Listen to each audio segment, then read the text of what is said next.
Magandang gabi po. Narito na po ang magiging lagay ng panahon ngayong gabi at bukas ng Lunes, February 5, 2024.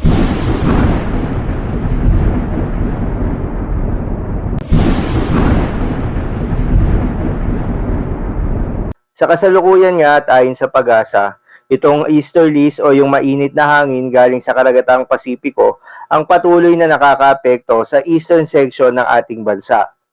Habang itong northeast monsoon o hanging amihan ay bahagyang humina at nakakaapekto na lamang sa extreme northern Luzon.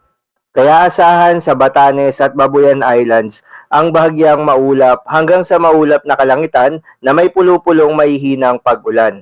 Sa Metro Manila naman at iba pang bahagi ng ating bansa ay asahan ng bahagyang maulap hanggang sa maulap na papawirin na may pulupulong mga pag-ulan o pagkidlat pagkulog, dulot naman yan ng easterlies at mga localized thunderstorms.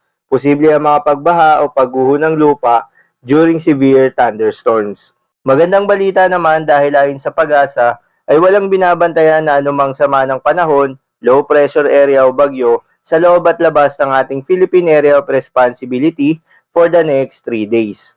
Para naman sa lagay ng panahon bukas ng Lunes, February 5, 2024 dito sa Luzon, inaasahan na sa Batanes at Babuyan Islands na lamang posible yung mga pulupulong mga maihinang pag-ulan. Samantala sa Metro Manila at nalalabing bahagi ng Luzon, posible pa rin yung mga partly cloudy to cloudy skies na may mga tsansa ng mga localized thunderstorms.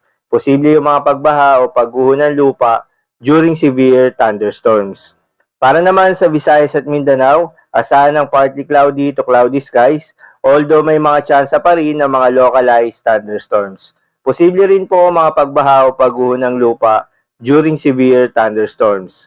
Para naman sa lagay ng mga dagat baybayin, ayon sa pag-asa ay wala pa ring nakataas na gale warning sa anumang seaboards ng ating bansa.